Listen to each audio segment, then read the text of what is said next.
so want one. Oh. And black with white stripes. Oh, and it's got a 427 in it. Yeah, baby.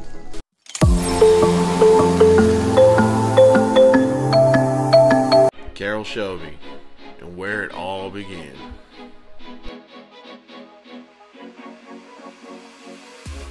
I guess fast cars have always been an important part of my life.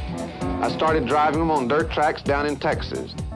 And after a while, I worked my way up to sport car driving. Finally, the big win, Le Mans, 1959. And boy, I was sitting on top of the world. Shortly after that, I became a retired race driver. But I had an idea. You might even call it a dream. It was to build a sport car that, first of all, more people could own and enjoy driving, and second, that could race under American colors and maybe prod the old established names a little bit. Having practically no capital, I started off. First, the AC Car Company in England produced a good basic chassis and body, but had no engine source. On the other hand, Ford Motor Company over here was just in the development stage of a promising new high-performance engine. After a lot of talking, I got a hold of some bodies from the AC people, and Ford agreed to help me build a new sport car I call the Cobra. The rest is in the record books. The new Ford-powered Cobras beat just about everything in sight to win the U.S. Road Racing Championship in 1963.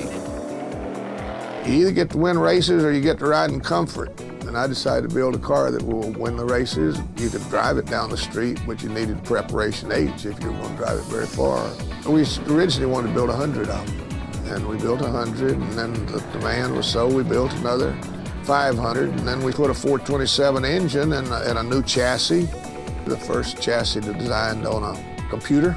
They did it at midnight because nobody at Ford would put up the money at that time to design a new car, and we knew that we better come up with something pretty good. That chassis was the Mark III AC Cobra. The Mark III was designed in cooperation with Ford in Detroit. A new chassis, built using 4-inch main chassis tubes, up from the 3-inch from the Mark II. The new car also had wider fenders, a larger radiator opening. It was powered by the side oiler Ford 427 cubic inch, equipped with a single 4-barrel 780 cubic feet per minute Holley carburetor, rated at 425 brake horsepower at 6,000 RPM and 480 foot-pounds of torque, which provided a top speed of 164 miles an hour in the standard model. The more powerful tune of the 485 brake horsepower had a top speed of 185 miles an hour. The Cobra Mark III production began 1st of January 1965. 2 prototypes had been sent to the United States in October '64. Cars were sent to the U.S. as unpainted rolling chassis, and they were finished in Shelby's workshop. Unfortunately, the Mark III missed homologation for the 1965 racing season and was not raced by the Shelby team. Only 56 of the 100 planned cars were produced. Of those, 31 unsold competition models were detuned and fitted with widescreens for street use.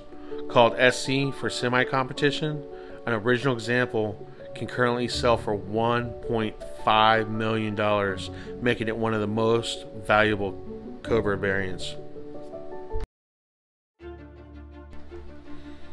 The Mark III was the beginning of Carol Shelby's dream of building race cars his way. Many more cars would carry the Shelby nameplate.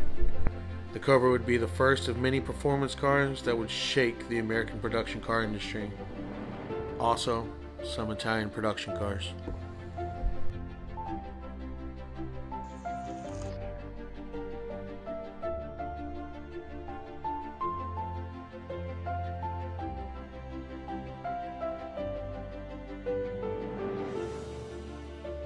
Voodoosgaragemisfits, thank you again for subscribing. If you find value in this content, hit that like down below.